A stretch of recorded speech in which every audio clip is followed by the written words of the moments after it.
Well, good afternoon, everyone, and welcome to our Middlesex County Council meeting for Tuesday, April the 14th. And I'm calling it to order. And once again, we find ourselves in this Zoom territory. Before we begin, I just wanted to start our meeting by sending our congratulations and thank you to Neil and his team. Certainly, they have been overworked the last few weeks, and I believe that they've all risen to the occasion and have gone above and beyond. And I think what's really neat is to see all the stories on social media of restaurants and the general public recognizing them. So I want to thank Neil and his team, and if Neil, you pass that on to everybody at the paramedic services, but also to the county staff. You know, we found a different way to work, and everybody is usually used to the social interaction of being in the building that I am in right now, or in different offices across the county, and they've had to change the way they work, and by all accounts, everyone is adjusted very well, and so I want to thank all of the county staff for adapting so quickly to the situation we find ourselves in. To our residents in the county, there's no question that this isolation and physical distancing is difficult. We are social beings, and it is challenging for us to navigate what we are being asked to do. And as you have heard and continue to hear, we all have a role to play. I, like you, probably do not suspect that we will be out of this situation anytime soon. We have to think of it as a call to service. We cannot relax on the physical distancing requirement. How you, I, all of us react today will determine how quickly our community fares and when aspects of normalcy can be reintroduced. The road ahead may seem uncertain in many ways. And in many ways, we are in a crisis. But as always, there is opportunity when in a crisis. So I encourage you and I challenge you to look for the opportunity. I have no doubt that we will get through this. It will take time and it will take patience, but we will get through this. And you know what? Maybe even for the better of it. So with that, is there any disclosure of pecuniary interest? Seeing none. Any business arising from the minutes that have been circulated? So seeing none, you've got the minutes for the special meeting of Middlesex County Council held on March 24th. And the minutes for Middlesex County Council, the regular council, and of course, those were previously approved at our March 24th meeting. We don't have any deputations. Are there any inquiries or notices of motion? Okay, seeing none. Moving on to reports and new business. So the first one is a report from Kara and this establishment of an economic resiliency task force. Kara, did you want to speak to that? Thank you. Through you, Warden.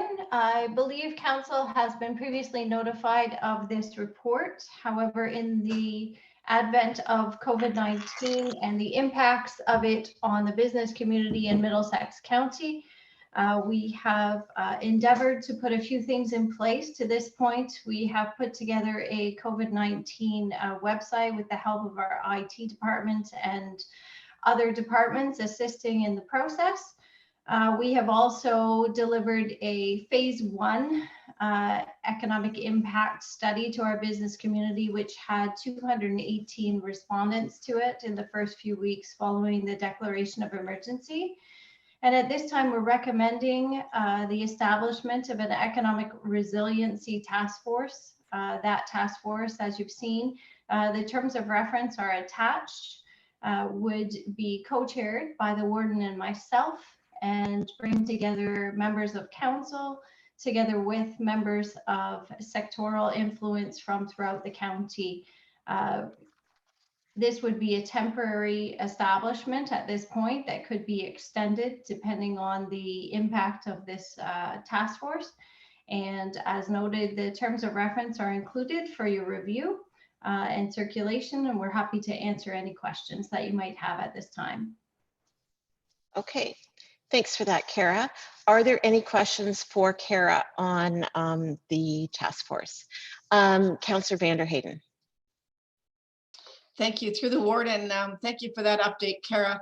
What I'd like to just throw at you for when you have those meetings, we were talking about, I put this on Java with Joanne this morning on the radio, because I think it's important for our business people to hear that we're working on something. So I hope that was okay. I hope that our businesses in town start to think about what we're up to now and then what we could do in the future. So I know we're all doing strategic plans. I'm wondering if this is something that we could maybe hook onto our strategic plan moving forward, because this is going to be, the recuperation from COVID-19 is going to be incredibly important to how we do the rest of it. So just throwing that into the pot for you to say, you know, maybe that's something that you could discuss while you're having your meetings.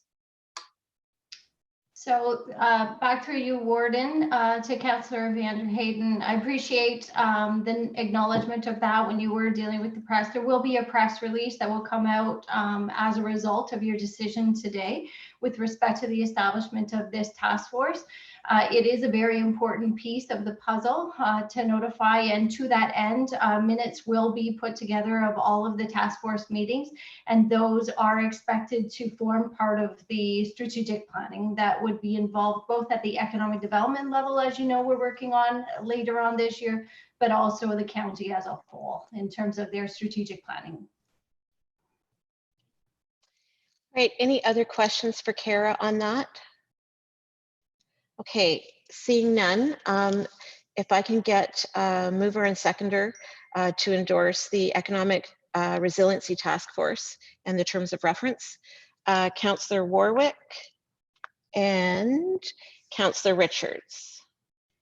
And all opposed to that. Okay, and that's carried. Great. Then moving on from that report, we just have the appointments for the members of council to the task force. And I was the one that have asked Councillor Elliott and Councillor Smith to be on it. And then Kara, I don't know whether you wanted to just speak to the sector members that would be that you've reached out to. Yes, through your warden, we have gone about our sectoral influencers for this committee as well. So we've selected individuals from the business community representing manufacturing, small business, agriculture, economic employment development, as well as workforce development. And then we are representative of being the destination marketing organization for tourism. So that is as well part of this sectoral influence. If you'd like names, I can go through those as well. But if you'd just like to know sectoral influencers, those are those key sectors. Yeah, no, the sector's fine. Okay, any questions on that? Okay, seeing none, if I can get a mover and seconder for the appointment of Councillor Elliott and Councillor Smith. Councillor Cornelison and Councillor Brennan. All opposed? Okay, thank you, and that is carried. Central Garage Renovation Tender Award from Chris. Thank you, Madam Warden. Hope you can hear me. As is in our new world of working remotely, my internet dropped about half an hour ago. So I'm on cellular. Fortunately, I have repair people in the area and they're working on the problem. So I hope to have that back together. If you lose me, hopefully I'll be through my report before then. As you all know, we've had our central garage renovations in our budget for a number of years. And we've been working diligently with Matter Architecture to get this project out to tender this year. The intent was to move forward with it in 2020. It's still our intent. We had 10 bids on the project. Low bid was $1,798,000 from Elgin Contracting. You can see in the summary there, it was quite a competitive bid. The bottom 6 bidders, the lowest 6 bidders, were all within $35,000 of one another. So that's quite competitive for a $2 million project. The overall budget we have for this job is 2.9 million. We feel we'll be under budget on this job.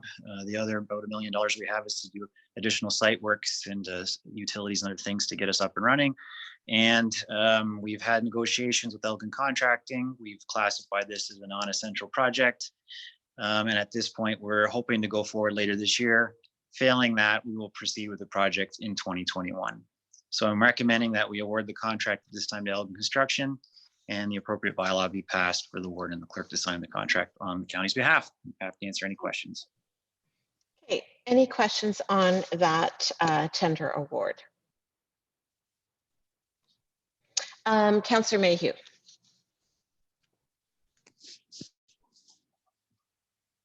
Oh, you have to unmute yourself, Alan. And Chris, in terms of square footage, what are we looking at there? Through the warden, I wish I had my my computer working. I'd be able to pull you that number quite quickly. Basically, as far as the scale, it's basically adding enough office space onto our existing county building to move and relocate our technical staff, which we've been wanting to do for a number of years, from downtown to Central Garage. So it's a move to consolidate all of our services in one site. You're going to save quite a bit of moving back and forth between downtown and Central Garage.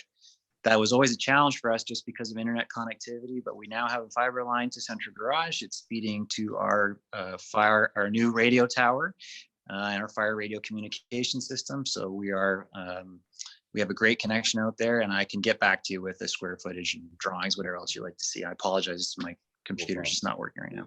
That suffices. Thank you very much. Okay. Any other questions for Chris on this? Okay, seeing none, can I get a mover and a seconder to accept that?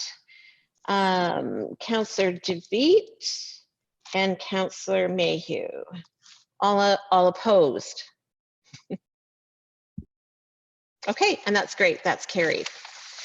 Okay, moving on. Councillors' comments and other business. Councillor Smith and Councillor Elliott. Okay.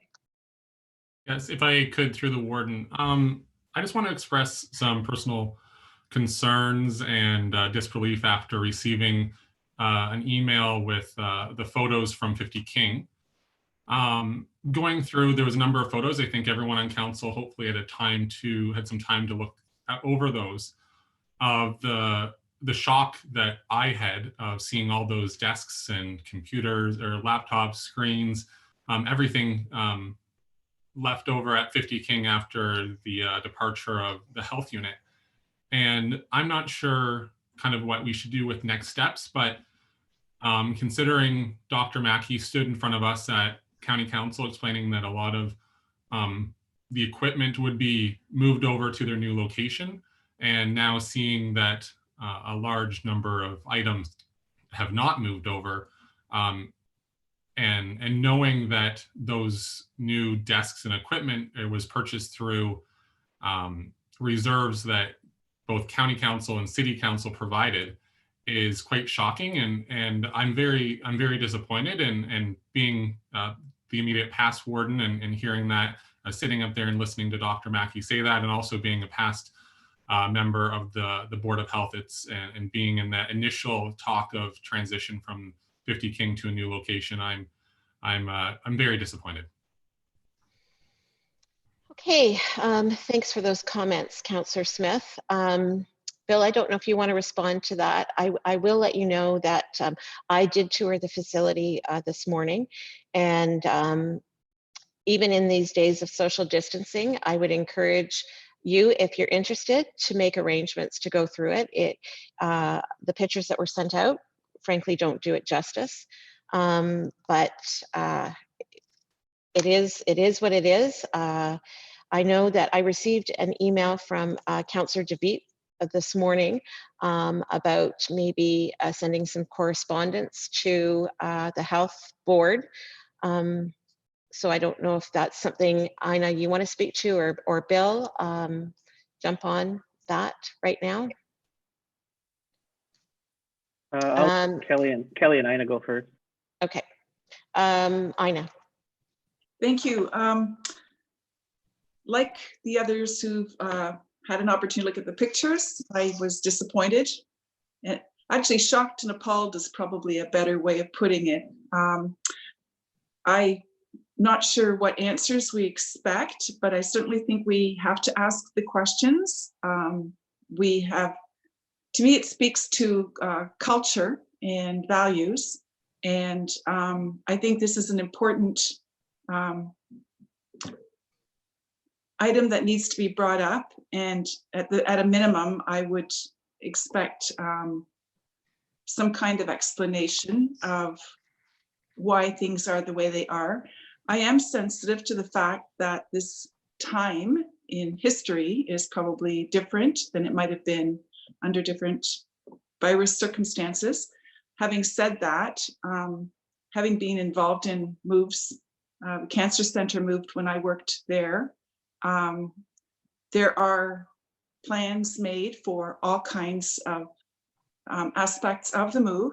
And one of those to me is planning for what can be recycled and what can't be, and what fits and what doesn't, what might be donated to those who have need of things, how other items can be disposed of. And it's just part of being responsible and transparent and accountable to the public. So at a minimum, I think a letter is something that we need to do, and perhaps we have opportunity to take other steps. I think it's probably up to the warden and Bill to, as a member of the board, and I can't speak for the other members of the board, I have only spoken to one of the other councillors that sits on the board on our behalf, but I must agree with Councillor Smith, and I really don't think we can ignore this. We have to take some kind of an action, and it's up to councillors to, I think, express what they'd like to see happen, and then for us to figure out our best way going forward. Thank you. Councillor Elliott. Yes, through your warden. My comments were much the same as what Councillor Smith raised, and the fact of just utter disbelief of what the Middlesex London Health Unit left, especially not even just at the county level, but at the health unit level, being on that board, that furniture was going to go, that they were going to reuse as much as they could in order to save money when it comes to costs. As municipal leaders, we know that it has been drilled into our head by the province that we need to find efficiencies, we need to find ways to save money, we need to look at every chance that and opportunity that we have in order to do that, especially with what's happening right now. We know that the City of London is looking to reopen their budget deliberations to look at how they can save money. Middlesex County is going to be in the same way. With the costs associated with COVID-19, and seeing those pictures, and there's things as simple as easels and dry erase boards and projectors and baby weight scales and all things that they would use in their new facility, bookshelves, filing cabinets. I mean, the list goes on of what was left there, and the hundreds of thousands of dollars that clearly would have gotten spent out of our municipal dollars to outfit their new facility. And so we absolutely, and not even just the county, these dollars came from City of London residents as well. And so everybody deserves responses to what's happening. Okay, thank you, Talia. Councillor Brennan, you sit on the health unit too. So let's hear from you, Councillor Brennan, and then I'll go to Councillor Mayhew. Yeah, just to speak in support of Councillor Elliott and Councillor DeVee, we were caught totally off guard by these photos and what was left behind. We were under the impression that they were going to use everything they could out of the old building over to the new building. And we did not have any indication that they were going to leave this much stuff behind. And it is very disappointing. And I think we as county council and even city council deserve a better explanation why this happened. Councillor Mayhew.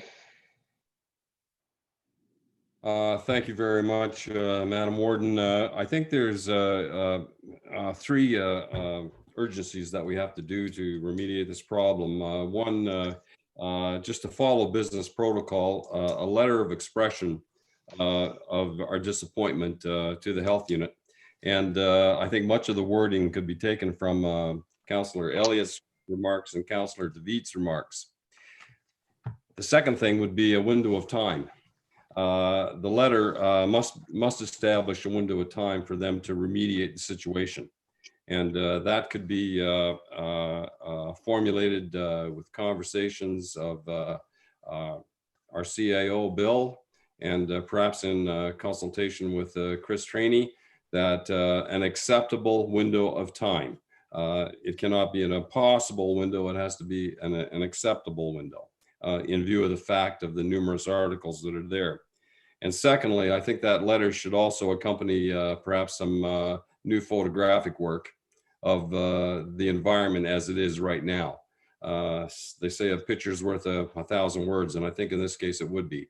And so I'm looking at the wording that's been expressed by very capable councillors, a window of time that is realistic but not excessive, and some photographic work to accompany the letter as well. Thank you, Madam Warden. Thank you. Councillor Vanderheyden. Thank you. I'm not in disagreement with anything anybody said. It's, I wanted to say that maybe when you have your next meeting, whoever's on the board, to actually verbally say what we were all thinking as well. So it's not just a letter that goes out, but actually the board members, because they will also be recorded there saying what they were thinking. And that's, I think that's positive. Okay, thank you.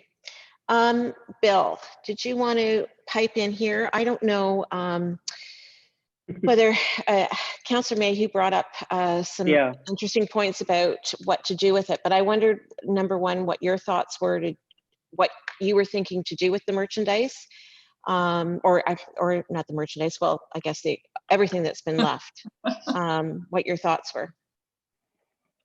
Yeah, I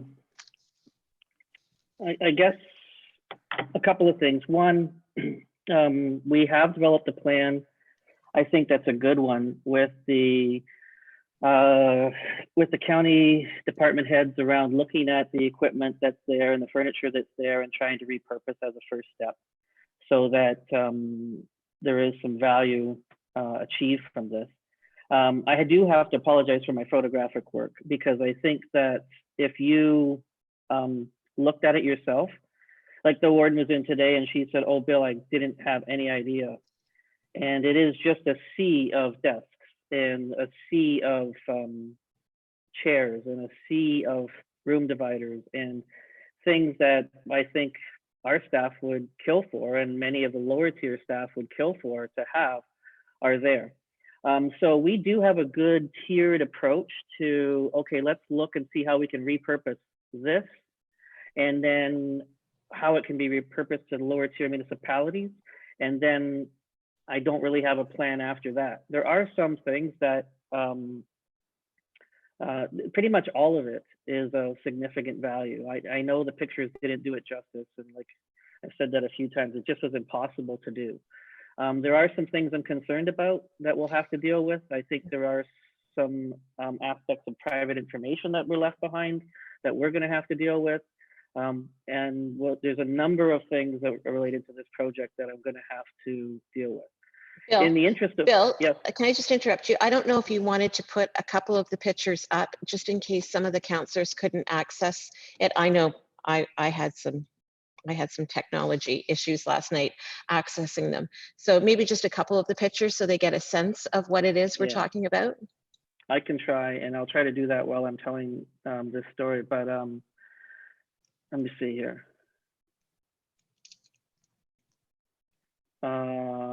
What do you see? Anything I see that you've started a screen sharing.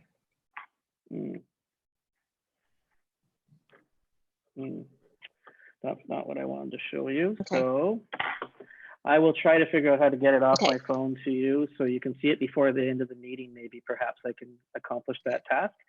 But in regard to the window of opportunity, I don't agree with that, frankly, and I apologize for saying it so categorically, but they've had well over a year to plan this out and to accomplish this. The other thing that I would tell you is that they announced yesterday that they are fully moved in. So this is not a case, I just don't want there to be any mistake of, oh, maybe they just forgot this stuff. We're talking about hundreds of thousands of dollars of furniture. They didn't forget it. It's not like that. And I know that's not what Alan was suggesting. But I don't want anybody in the public to think, oh, they just didn't have time to move it. We moved in, so they've replaced everything that's there with something new.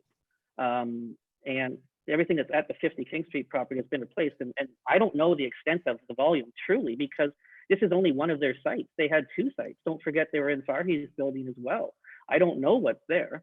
My interest right now is I've got a very short window between the time that the building is sold and the sale is complete and closing. So my interest, frankly, my highest priority right now is closing the property. And I have a very short window to make this hierarchy of distribution of assets happen. And so we're racing to get that done. That will be, the warden can tell you the volume we're talking about. This is not taking apart a few desks.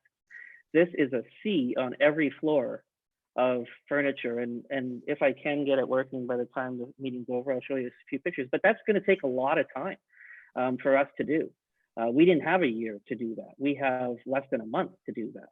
And so, yeah, I don't agree with giving them any, frankly, you own this stuff now. This is yours. This doesn't belong to the city and us. It doesn't belong to the health unit in the city and us. This is your stuff now. You're the landlord. You're the one that is the one that owns this property, and it's up to you to figure out how to deal with it. And so I do think communication is important and letting the board know, but I have expressed privately to the warden, I guess, that I don't hold out any hope for that. It's the right thing to do. But I certainly don't hold out hope that they're going to suddenly realize that, oh my goodness, this is another one of those things that we told you was going to happen that actually did happen. It's not like this is a surprise to us. It's right in the council minutes. We said, we think what you're going to do is buy new stuff and you're going to use reserves to do it. It's not a secret. We said it. This is what they were going to do. And they said, no, that's not what we're going to do. We're going to repurpose it, as Curtis said. So this is not something I hold out hope that's going to change. I actually am hopeful that the restructuring of health units will do a couple of things. I really am a big fan of separating the business aspect of running health units from the medical officer of health aspects of running health units. I think they're 2 different functions. And I think if there was a CEO here versus a CEO MOH model, this would be different. And a lot of the things that we've been asking about would be different. So I think I hold out more hope that restructuring is going to address some of this stuff. But, oh, thanks, Morgan. Just move through if you can. Can I move through, or you got to do it?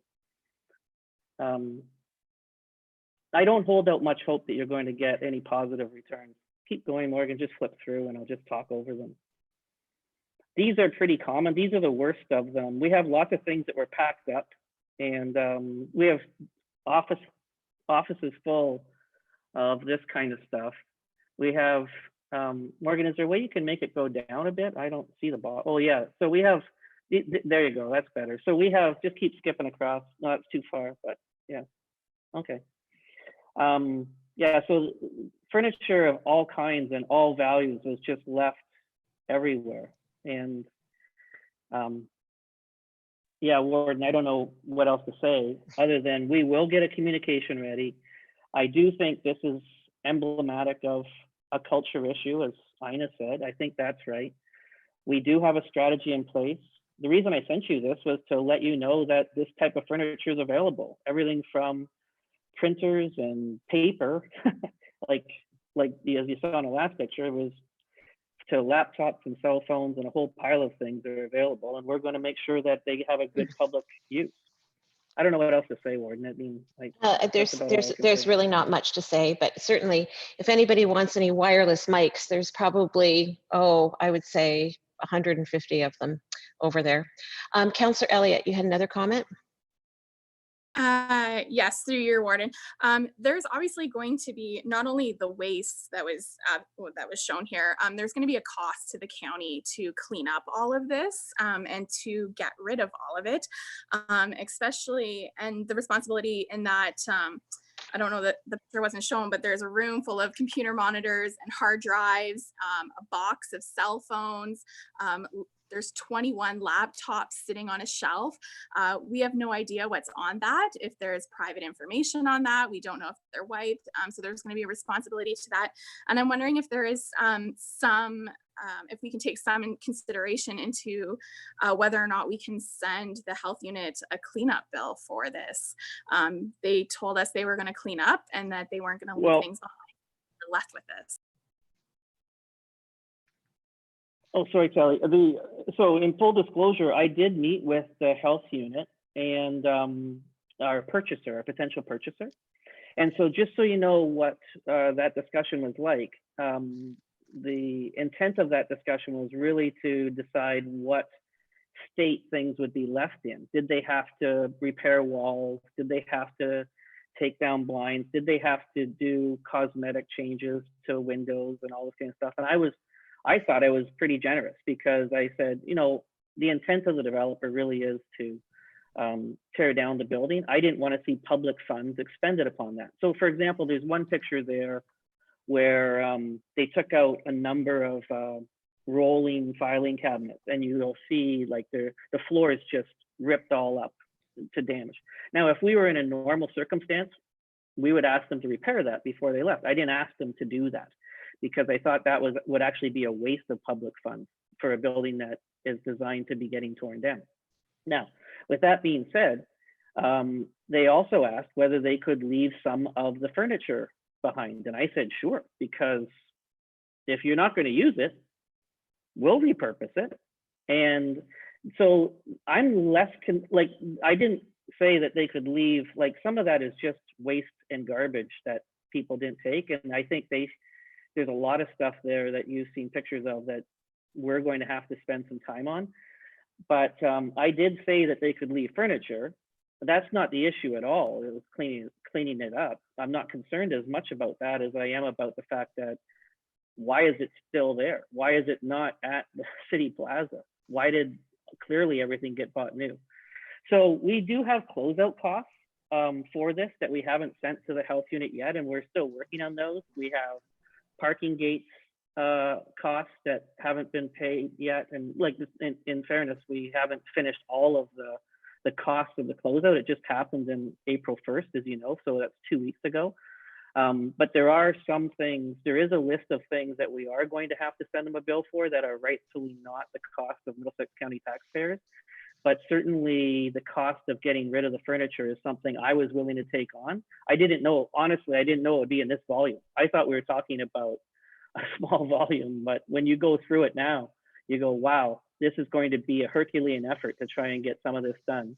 And whatever we can't use or repurpose, then that'll be up to the next purchaser to the purchaser to deal with, and they certainly know that as well as part of our conversation. So I guess I'm less concerned about that, but there will be closeout costs generally that we have to send them, and we will be very fair about those as we have already. Like I think we saved them a ton of money just by the fact that, you know, we just for public reference, I mean, I think we saved them a ton of money by not requiring them to fix it back up for a future use, the way you normally would in a common landlord-tenant relationship, even if it was going to be torn down. So I don't expect that they will push back on our closeout costs, considering we saved them so much money in the first place.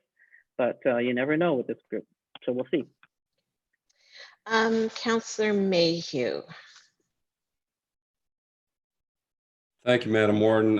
First of all, Bill, to the CAO, Bill, I take your comments to heart. I see where you're coming from on that.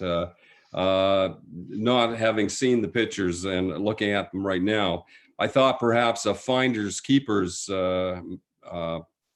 regard was too simplistic, but I'm interested, and I'm sure you have discussed it with Wayne, the situation as it exists. I think our first responsibility is to the taxpayers of Middlesex County. That is our first responsibility. And I know that I can't speak on behalf of other municipalities, but you know, we have comprehensive libraries. We have one that have got rooms that are lightly furnished. We have a new childcare facility coming to Southwest Middlesex that we could relocate office areas to, and that would come in handy. But if I could direct my question to Wayne, just for Wayne, is it a finders keepers story here, or does it go deeper than that? Go ahead. Wayne, you have to unmute yourself. Yeah, through you, Madam Warden, to the councillor. The way this is dealt with typically in agreements is right in the lease. It will typically say what happens to property that's left behind. Our particular lease is one from 2007, which doesn't say much about that, which is in that situation, the best thing to do is to have a meeting. So that's why Bill would have proceeded with having that meeting. And so this is our property now. So I think where we are is just a matter, if council wants to address this through letters personally, if it needs to bring it to public attention, how it's going to do it. We can certainly, like legally speaking, we could go down the avenue of looking whether the elements might be present for like a breach of trust case, but I don't even know if you want legal to go down that road, because where is that going to get us? So, that's essentially where it leaves it. I think that's good. I mean, that's exactly why I had the meeting that we did, and that's exactly why I met with our purchaser, and that's exactly why we made sure that question wasn't a question. I think. Follow up, Alan? Yes, one follow up and then I'm off. I think in view of the pandemic that we are in, we have to be cognizant of our relationship with the health unit. Right now, every person in Middlesex County are in somewhat of an admiration of how Dr. Mackey is handling things and the health unit behind him. And I can agree with Bill's comments, but how public do you want to make this at this time? Because of the health of our county at present and the status that the Middlesex London Health Unit has, we certainly don't want to get into a verbal disagreement or a fight with the health unit at this time. And I think from a public relations perspective, we have to be cognizant of that. I think right now, Madam Warden, what we're doing is having a conversation about surplus office equipment. That's what we're doing. There's a lot of it that was paid for in the public purse, and we're also, that's morphed into a discussion about the delta between what we were told was going to happen at County Council and what has actually happened at County Council. So I agree. I'm not in it. As far as I'm concerned, we own all this stuff. We have to find the best way to get it out for public use to maximize the value, and that's what we're focused on. I don't know what other focus there is really right now. And I've already said, I don't think I don't expect the board to be that concerned about this, frankly, because we told them it was going to happen before it happened. So I don't have any other answers other than to make the best of a really bad situation right now. Councillor Warwick, I think you have a comment, and then I think unless everybody else has had an opportunity, I think everybody's had an opportunity to say what they want. If not, give me a wave and we can move on. So Councillor Warwick. Yeah, I totally, I agree with Bill 100%. This is, to me, like found money. We have lots of opportunities in our fire halls to improve desks, in our new community center to put in equipment that we've put money aside for. And it's disheartening that they left it that way, but I think that we have an opportunity to make lemonade out of lemons here.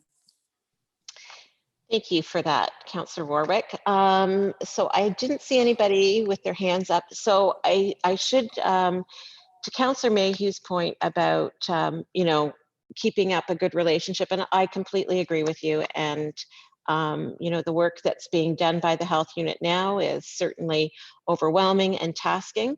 But I think that what is left for us, we still have to deal with it. But in full disclosure, I should share with my fellow councillors that the television station was there and went for a tour of the building this morning. So there will be a story on the media, with the media about it, and we'll have to see where that goes. All right. Now, Councillor Elliott, you had your hand up too with councillor comments. Did you have any, or did that have to do with the health unit? It was with the health unit, so I'm good. Okay, thank you.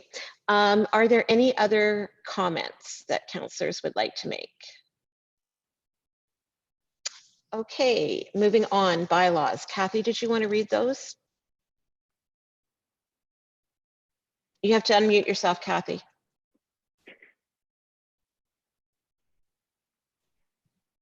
Okay, we have 2 bylaws. A bylaw to authorize the warden and the clerk to execute the 2020-21 quality improvement plan for Strathmere Lodge, and a bylaw to designate through highways, county roads number 1 through 81 inclusive. Okay, a mover and seconder for the first and second reading of the bylaws. Councillor Vanderheyden and Councillor Ropp. And all opposed? Okay, and that's carried. And a mover and seconder for the third and final reading of the preceding bylaws. Councillor Richards and Councillor Elliott. And all opposed? And that is carried. Thank you very much. I don't think we need a recess. So we'll now move into committee of the whole. And the first report we've got is from Sam McFarlane, our accessibility coordinator. Sam couldn't join us today, so if there's any questions on it, Kathy will be able to answer it. And I should just say the reason that Sam is not with us today, so we know that we share him with Elgin County, and he's actually being used in a number of the nursing homes, and he's testing staff members as they're entering work. So he's been doing, you know, something, you know, those duties as assigned. Well, that's what he's been asked to do for Elgin County. So he's putting in some extra time there. So if there are any questions on that report, Kathy would be happy to answer. Councillor Vanderheyden. Yes, thank you. Through the warden to Kathy. So a good report. It looks pretty full. Just a question, and I guess I should ought to know this because we've done this more than once, but it slipped my mind. How these reports get put together? Is it like all the listing of what different municipalities have done? Do we ask the municipalities what they've done? Because I know that there's nothing on here from Strathroy Caradoc, or is this something that the county has done on behalf of these municipalities? How does that work? Yes, we do ask the local municipalities to submit what they've done. So it's not on us for not sharing. Yeah. Okay. Any other questions on that report? Okay, seeing none, mover and a seconder to approve as presented. And Councillor Brennan and Councillor Warwick. And any opposed? Okay, and that is carried. And a report from Kathy with regards to the lease rates with library. This is strictly a housekeeping issue, just to keep our policy manual up to date with the current lease rates.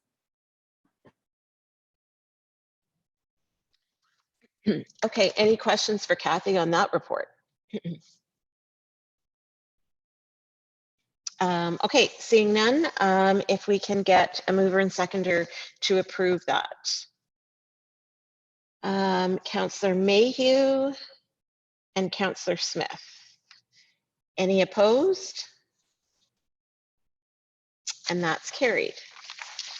Okay, and we'll move on to an application for council exemption for clearing woodlands. And Mark, I believe, is, yes, there he is. Hi, Mark. And you can walk us through the report then. Thank you, Madam Warden. Good to see everybody. It's interesting times we live in. Anyhow, I shall cut to the chase. It's a revisit of an application that was made by Dan Nuremberg and his wife. They live on Aldi Drive in October of last year. And if you recall, the application was deferred because St. Clair Region Conservation Authority had objected to the clearing of the woodlands because at the time the boundary of the clearing boundary was in their opinion too close to a 30-meter buffer, which is kind of an imaginary line 30 meters out from the provincially significant wetlands that are in the rest of Mr. Nuremberg's woodlands, and the Longwoods provincially significant wetlands actually extend into several other woodlands on neighboring properties. So that we deferred the matter in October.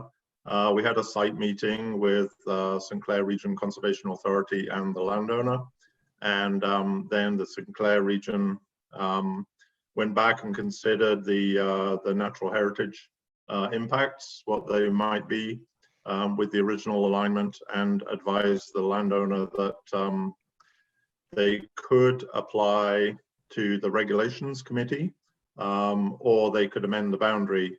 At that time, the landowner decided to apply to the regulations committee for a permit to proceed with the original application, the original clearing boundary, and that the regulations committee essentially rejected that and said they would have to they would have to commission an environmental impact study and satisfy them that the natural heritage was not going to be impacted and the provincially significant wetland hydrology was not going to be changed.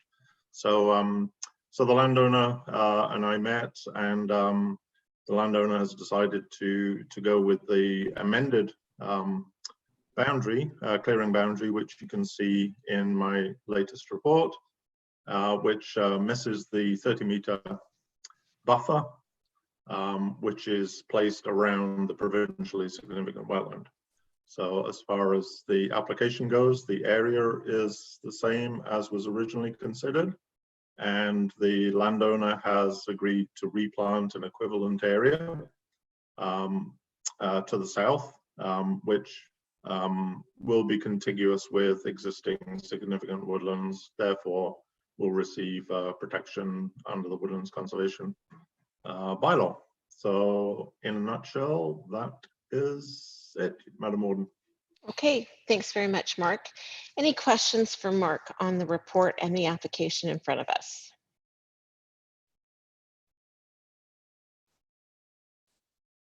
Okay, seeing none, you've got a recommendation in front of you, but then you've also got conditions should you decide to go against the recommendation. So, Councillor Van der Hayden.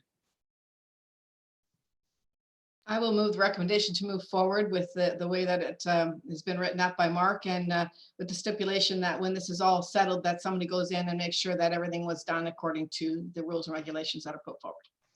Okay, so just to be clear, you are making the motion to grant the application with the conditions as set out. Okay, and a seconder for that.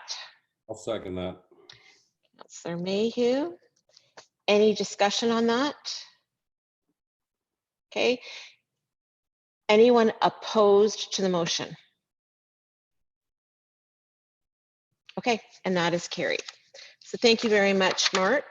And are you going to stay for the rest of the meeting? I don't think I need to. Oh, I guess you didn't like seeing us all that much. Oh, no, no. Please, Please don't infer that. That's No, okay. It's great to see you all, and I missed great. having lunch with you today. Yes. But that's usually a good venue for us to swap stories and Yeah. yes. Anyhow, I shall leave. Okay, well, Bye-bye. it's great seeing you. Take care. Thanks very much. Thank you very much. Okay, so moving on, report from Dirk with regards to Middlesex Center official plan amendment. Thank you. Thank you through the warden. So this is Action Trailers. It's an existing trailer outside storage and assembly facility in Middlesex Center primarily at 4736 Egremont Drive. So this is an official plan amendment that was adopted locally. And it's actually very similar to one we had a couple of meetings ago for a file in Temp Center, where you've got an existing operation, and then over time, as they're successful, they're now seeking to expand. And certainly the policies would seek to for new operations to direct them towards settlement areas, to industrial parks, etc.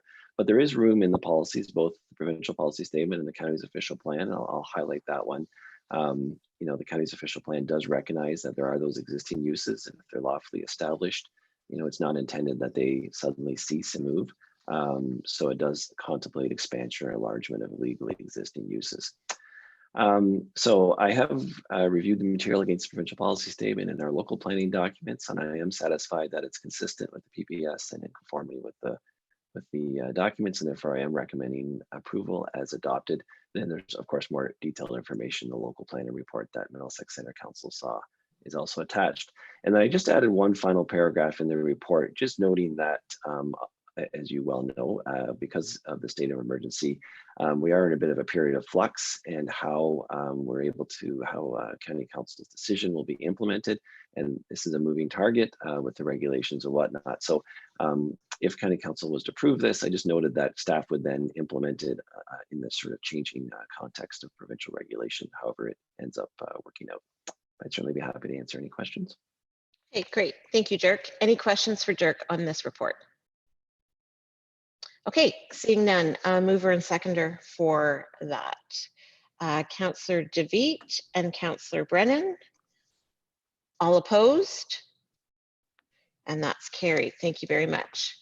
Okay, continuing with Dirk, proposed plan of subdivision in the municipality of Strathroy-Caradoc. Just finding my document here. Okay, thank you, Madam Warden. So this is what is now called the Creekside Meadows plan of subdivision. It's in the north part of Strathroy, just a little bit south of County Road 33, 2nd Street. Just over 6 hectares of land that would be developed for 43 lots for single detached dwellings. It's in an area that is experiencing growth. The area to the west of it is already developed. The area to the south and east is in agriculture, but is designated and is actually going through a secondary planning exercise right now to establish the urban uses of it. So this report is a high-level report that goes over it from the county's perspective. The local information is attached. And the only thing I would sort of note on this one, this application has been on the books for a while. It was accepted as complete in 2013. The municipality held the initial public meeting in August of 2013. And then a number of things were asked primarily by the local municipality and by the Conservation Authority. The applicant went and worked on those things. And so the municipality had a second public meeting in December of 2019, and a meeting early in February did recommend approval.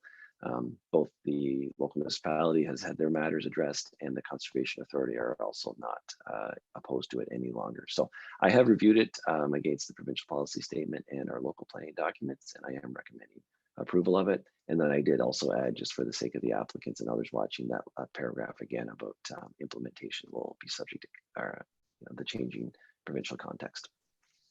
Great, thanks, Dirk. Any questions on this report? Okay, can I get a mover and seconder for that then? Councillor Richards and Councillor Mayhew. Any opposed? And that is carried.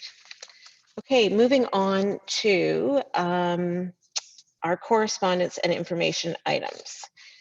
So the first one is general payables to April 3rd, 2020, totaling $858,216.50. Planning payables to April 3rd, 2020 totaling $9,083.90. Electronic payments for the month of March 2020 totaling $2,324,276.77. Social service payables to April 3rd, 2020 totaling $348,610.66. Strathmere Lodge payables to April 3rd, 2020 totaling $205,958.34. Road payables to April 3rd, 2020 totaling $1,097,760.51. MLPS payables to April 3rd, 2020 totaling $716,114.81. ITS payables to April 3rd, 2020 totaling $137,540.19. Economic development payables to April 3rd, 2020 totaling $19,305.56. Okay, a mover and seconder for that, please. Councillor Smith and Councillor Ropp. Any opposed? And that is carried. Okay, and information items. Strathmere Lodge Family, Friend, and Responsible Party newsletter, April 2020. Strathmere Lodge occupancy and activity reports, February 2020 and March 2020. Ina, do you have a question on this one? Thank you, Warden. If I could ask Brent about the occupancy, is there any flex in maintaining the number of the beds filled right now as opposed to in a more normal time? And the reason I ask that is given the requirements for segregating people who are coming into the nursing homes, at least I believe that that's a requirement. I wonder how you're able to make sure that you're comfortable with who comes in and where they land, what kind of a room, how many occupants are in the room, and sort of the whole context around that. If you could just enlighten us briefly, I'd appreciate it, and understanding too if you have a little bit of flex in those numbers. I understand there still are waiting lists, so that would be just a broad strokes picture. Brent, you have to unmute yourself.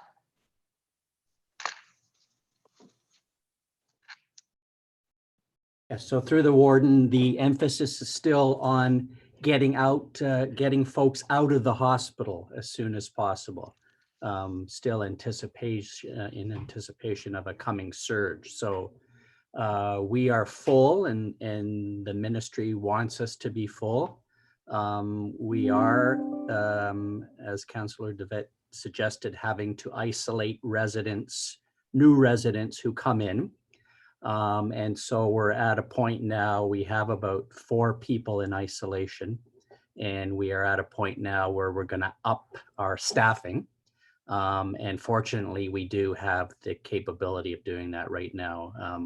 As far as staffing is concerned, things are going very well. So no cases as well. So no actual confirmed cases of COVID, but yes, the isolation issue will be met with increased staffing. Is that okay, Councillor DeVette? Yes, thank you, and keep up the great work. It's really good to hear your numbers and the success you've had in keeping everyone safe and sound at Strathmere. Thanks, Brent. Councillor Vanderheyden, did you have a comment? Yes, please, if I could, through the warden. And I was going to mention to Brent if you could pass that along to our staff. Ina just touched on that. You know, thank you for all that you're doing there. I know that it's not an easy task to make sure everyone, your staff, the residents, everyone that's involved in running Strathmere Lodge, you're doing a great job, and I just would like you to pass that along to the residents and to the staff for all excuse me, all working together to get the job done. Very good. Thank you. Great, thanks. Okay, moving on. Copy of a report from the City of London with respect to governance requirements and recommendations for the London and Middlesex community housing. Councillor Vanderheyden. If I could, through the warden, in the report, it said that it had contacted the county in regards to the governance piece. And of course, I see on there that they still don't want us to be involved in any other way other than just to say that they contacted us. So how did that go? And are we still saying that we think that they should run it, or are we saying something about the fact that we need to have some say for our county as well? Okay, who wants to answer that? Cindy, Bill? Through the warden, it's Cindy. I can just say the contact that we received from the City of London is the letter that I just provided today for council. So we haven't had any other discussions other than that. As you know, I was trying to get that meeting together with the City of London and the housing staff to come in April or May to County Council. However, I'm going to have to work with them about an alternate date, hopefully when COVID-19 gets under control. I'd be willing to go back to the City of London and ask additional questions if you want.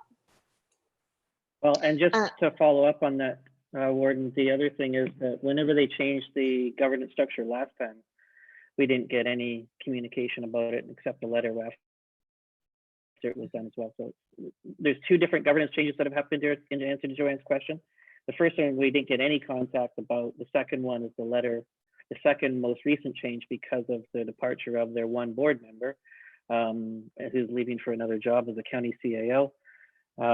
Is just the only contact receives that letter that Cindy referenced. Did you have follow-up, Joanne? Yes, if I could. Well, it says in the second last paragraph that the County of Middlesex has been consulted in the development of this recommendation, right in the London report. Well, if we haven't really been consulted, we just received a letter today. That's not a consultation in a report. That's just not the truth.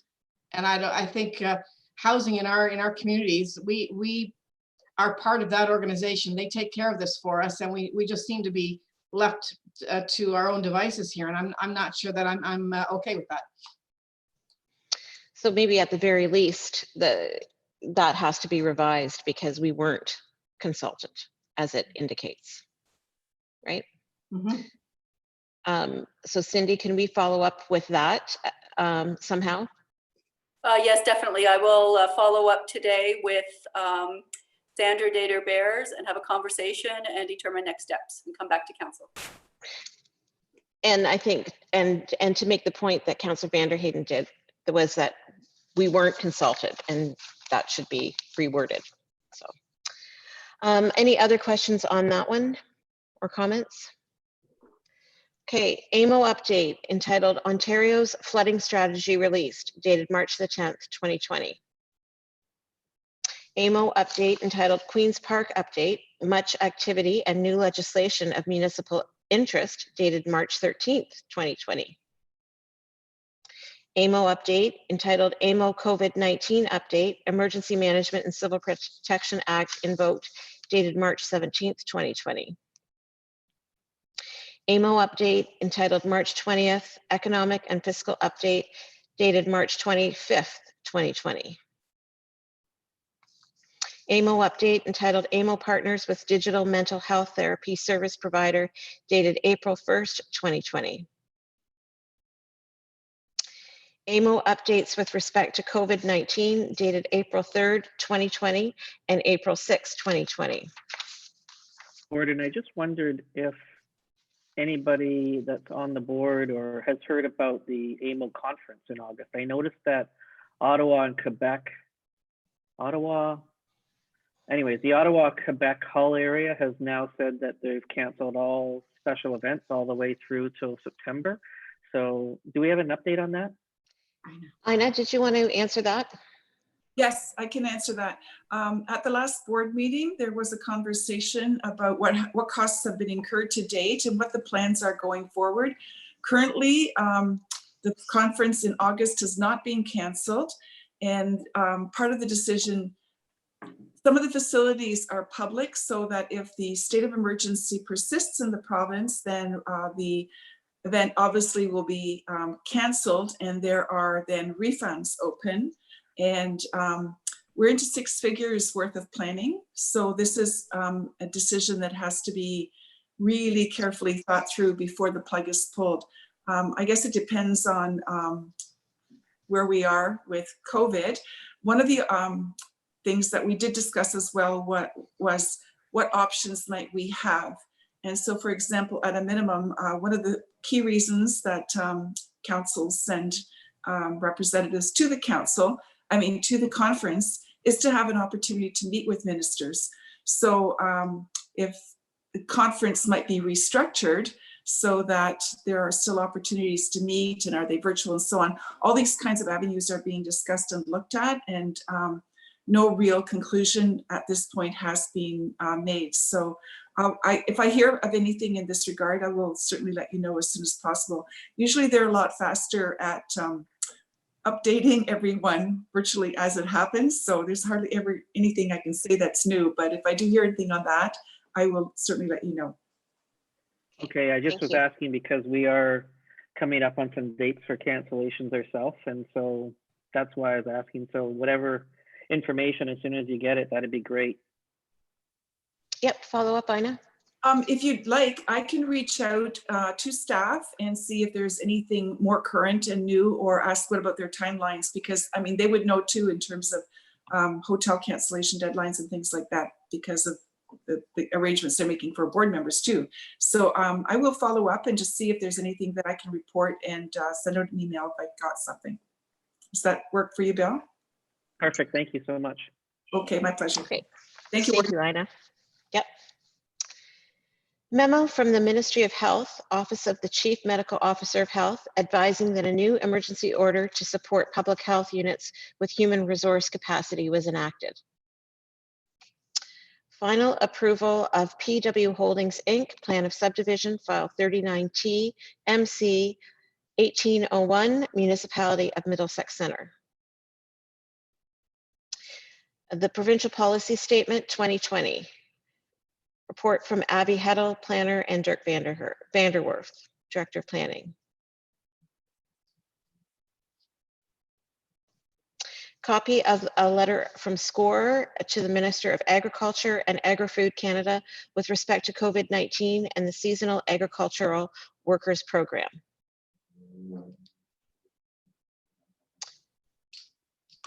Information from SCORE providing immediate supports and resources for business. Councillor Warwick, did you have your hand up? Or no? Okay. Notice from the Township of Lucan-Biddulph with respect to their development charges bylaw. Information from the Municipal Engineers Association with respect to their 2020 Bursary Awards program. Information from the National Resources Canada with respect to the Zero Emission Vehicle Infrastructure Program. Information from MPAC with respect to the 2020 Property Assessment Update. A media release from LHSC announcing the construction of LHSC Field Hospital underway to prepare for potential COVID-19 influx, dated April 7th, 2020. Can I get a mover and seconder to receive those for information? Councillor Vanderheyden and Councillor Elliott.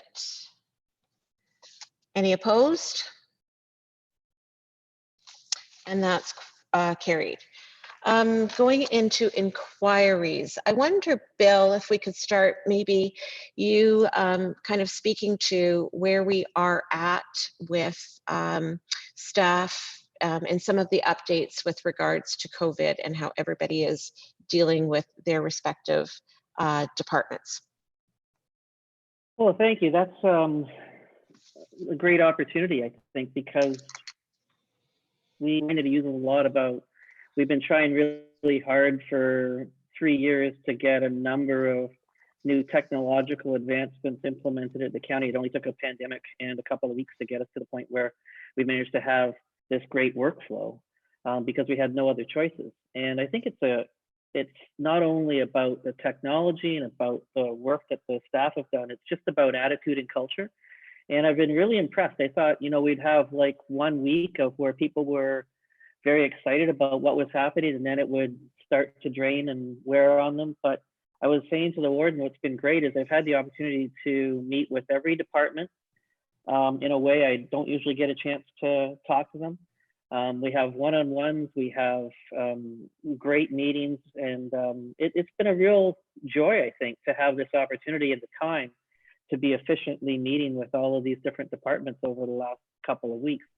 And they have really adjusted very well. I think our unit hour utilization and our efficiencies are very, very high. And we've already talked about the ambulance service a little bit and the work that they're doing. The IT department and the HR, well, we only have one person in HR, but Kara's work as well, and economic development and planning and library, everybody's doing a fantastic job. And I'm really also pleased. I just got a text from Monty, who I have a lot of time for, and he texted me and asked me how things are going with Strathmere Lodge. And I'm super proud to say things are going great there. You know, we knock on wood, we're doing very well with things at Strathmere Lodge, but it's nice also to know that our provincial leaders, there's a cabinet minister just checking in and seeing how things are going in Middlesex County. And that's fantastic. That's the kind of couple of weeks it's been. We've been able to have meetings that we don't normally get to have in a very efficient way all the time, from 7 in the morning till sometimes pretty late at night, but it's been great. And so, Brent, I just wanted to give you a chance as well, Madam Warden, if it's all right, to just give us an update on Strathmere Lodge, and then maybe to have Neil give an update after that, because both of these groups are on the front line. And we certainly appreciate the work that they're doing at Strathmere Lodge. They've, the entire group has come together, and we're really pleased with that. So Brent, can you just give us a few words about how things are going there, please? I can do it for you if you want. Oh, you got it. I'm all on mute myself.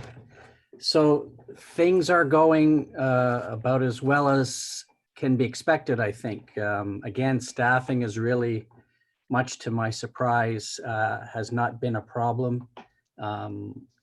There are homes around us that have cases. The retirement place next door, and Sprucedale, the other nursing home in Strathroy, both have cases, so that's a bit unnerving. There's about, I guess, about 90 nursing or long-term care homes in the province that do have cases. But so far, so good. Our big concern is the supply of PPE, particularly the supply of surgical masks. Last week, we were mandated, all long-term care homes were mandated to have everyone in the building wear surgical masks, which was a complete reversal in that homes that didn't have cases up until then, that wasn't the recommendation, whereas now everyone, including myself, is supposed to be wearing a surgical mask. So we have concerns about the supply of surgical masks. The province put in a tiered process for seeking out PPEs. We were in touch with, first of all, our local suppliers, our usual suppliers are telling us that nothing is available mask-wise until May.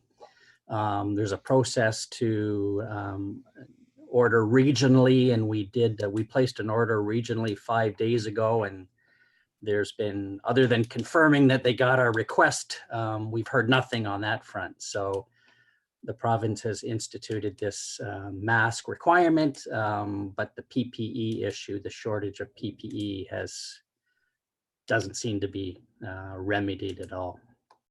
So that's the big concern.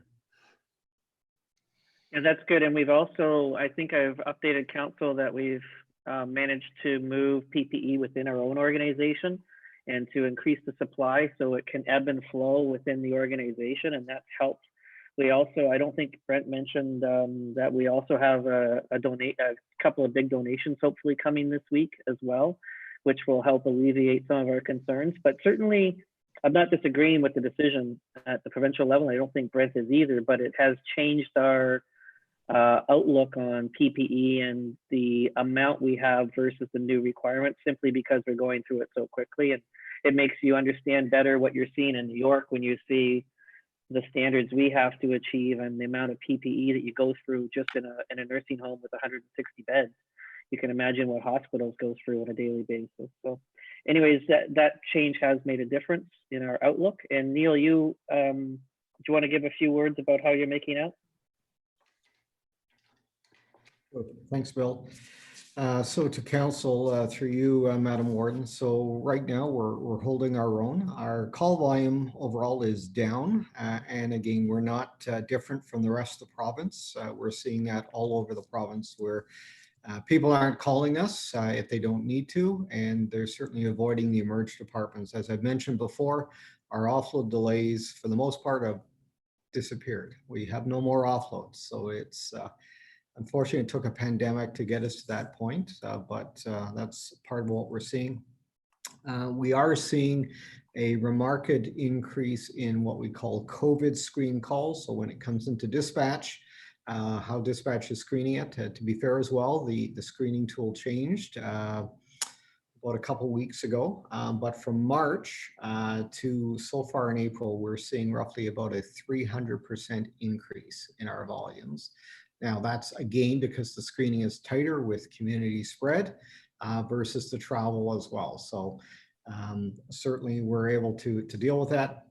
PPE, we're holding our own on that one. As council may have seen, we have issued the majority of our staff and continue to issue them what we call a permanent respirator. So it's like an N95 that actually has filter cartridges in them. So they keep the respirator. It is their issue. They can wipe it after each call. And the cartridge is removed when they're doing what we call high risk calls, where there is an aerosolized mist from the patient that is being breathed in through the mask, and that is replaced. A couple other areas as well.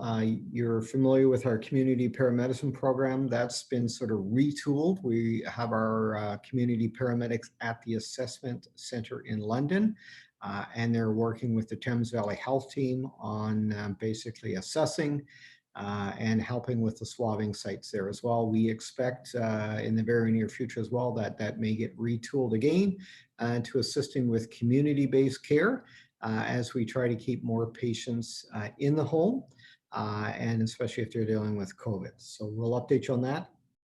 Provincially funding-wise, the province, Minister Elliott called me back in March and identified $77 million provincially for COVID for ambulance services. We don't have a detailed breakdown, but the direction from the Assistant Deputy Minister to me and to all other paramedic services is track your costs and be reasonable. In other words, don't go out and buy a $150,000 piece of equipment because you think the province is paying for it. But if it's part of your PPE and your cost and is reasonable, then they're certainly going to look after that. Communication with our staff is so extremely important, and we maintain that from the beginning. We have daily email updates that go out to our staff. We also have conducted on Zoom town hall meetings once a week where we take questions from staff and try to address their issues, as well as meeting with our union and health and safety committees twice a week to make sure they're informed, they're also at the table, and they're making partnership decisions with us as well. So that's certainly gone a long way to easing anxiety. As you can imagine, it's quite anxious out there for some of the medics. This is quite new to all of us. It's different from SARS.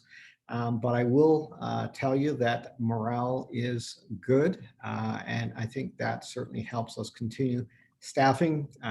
Again, we're very good. A lot of staff now are canceling their vacations for some reason. So we're not seeing staff off for that. Very few staff are in quarantine as well. And we continue to monitor and work with those staff to follow up on their needs. Last but not least, you're probably seeing as well, a lot of community agencies are donating at times to the medics. We certainly appreciate that.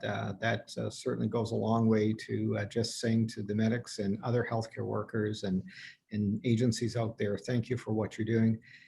My last comment is thank you to you, Warden, and to County Council for your ongoing support. It's tremendous. Certainly, it is an honor to work with each and every one of you. I know my team feels the same way. So we'll all get through this together, but thank you for that support. Thanks, Neil. Just two last things, Warden, before I turn the mic back over, and that is, I just wanted to mention that mental health is our focus this week. And why is that the case? Because this is about the time whenever employees start to have challenges. And so with quarantine and with working from home. And so I've asked all of our department heads to focus on making sure that we're checking on, they have been regularly anyways, but we're double and triple checking on this. But I think Neil's comment about ambulance is applicable to the entire organization. The morale is really high. They're really pleased that we've been able to pull together the way we have. But we are double and triple checking on this. We're even checking in with our laid off employees and making sure that they're okay. Someone said this on one of our other meetings that, you know, organizations are going to be remembered for how they treated employees during this time period. And I believe that to be true. And I think we're going the extra mile even in making sure that we're double and triple checking on everybody that's part of our organizational family and making sure that they're healthy and doing well through this time period. So that's great. And frankly, we've been very fortunate that we have a very healthy organization. I've been looking at some of the stats from this year, even compared to last year, and we're doing very well as an organization in terms of health. Neil mentioned it about our, I think he was just talking about COVID specifically, but it's a time frame where across the entire organization, we've seen very little lost time due to health issues. And we've also seen people go above and beyond in terms of time commitment to help us out in these difficult and challenging times, and vacations and sick time. And so all of these numbers across the entire organization are positive. And that says a lot, I think, about the commitment of our employees to getting us through this difficult period. That's all I have to say, Warden. Thank you. Okay. Thanks for that, Bill. Ina, I saw your hand up. Did you have a comment or a question?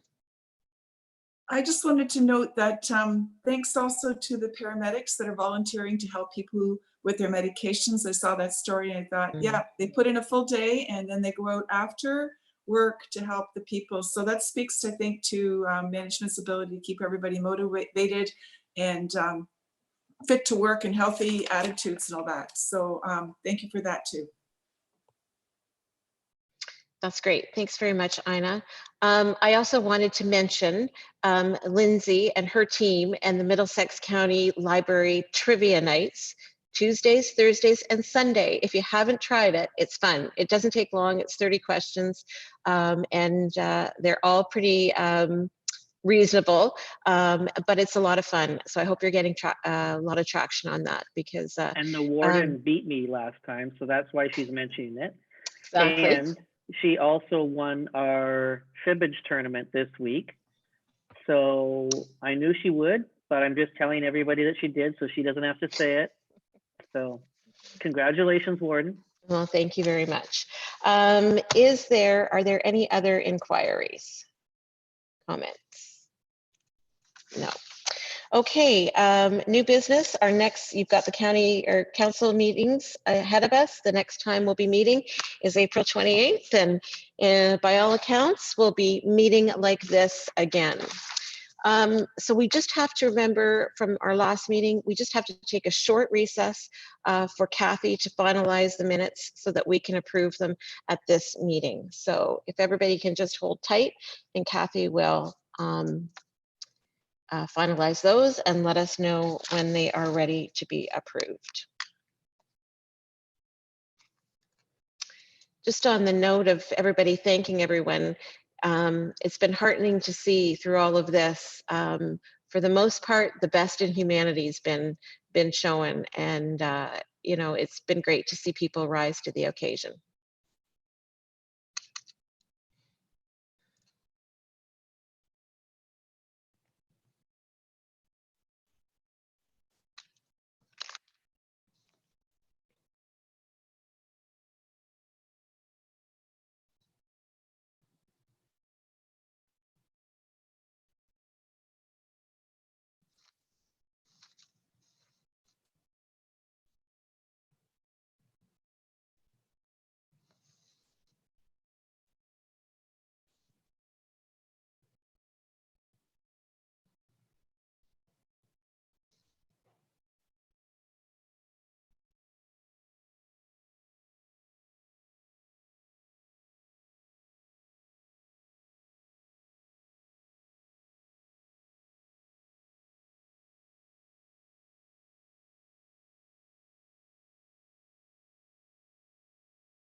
The minutes are there for everybody to review, and then we will pass them.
Okay, thanks for doing that, Kathy. I know it puts a little pressure on you to get everything uploaded, but thank you very much for doing that.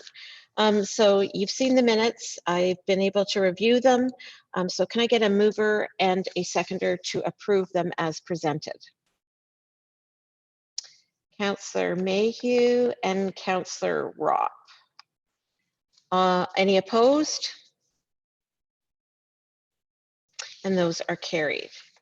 And then, so then we've got, of course, got our confirming bylaw 7039, a bylaw to confirm proceedings of the Council of the Corporation of the County of Middlesex for April 14th, 2020. A mover and a seconder for the first and second reading. Councillor DeVete and Councillor Richards. Any opposed? And that's carried. And third and final reading. Councillor Warwick and Councillor Brennan. Any opposed? And that's carried. You've got the announcements that we've set the date for Saturday, November 14th, 2020 for the banquet. Hopefully we'll be able to see you before then. And that won't be the first time that we all get together. Just before we adjourned, I just looked at my notes and I just wanted to let you know that I did write send a letter to the Premier actually to congratulate him on the way that I've seen him handle the situation. I think that he's been very measured in his responses. He's been strong where he needs to be. He's been compassionate where he needs to be. And so I just forwarded a letter off to him, to his office with that. And of course, saying that in the days to come, as you know, we look to discuss lessons learned, that the County of Middlesex would certainly be interested in being part of that discussion. So with that, I just need a motion to adjourn at 2:33. Councillor Vanderheyden and Councillor, anyone, or you want to stay on, everybody? Councillor Smith. And any opposed to that? And that's carried. So once again, it was great to see everyone. You guys are all doing awesome work at the county. You're doing awesome work in your communities as municipal leaders. And thanks to everybody. And I guess we'll see you in a couple weeks. Thanks.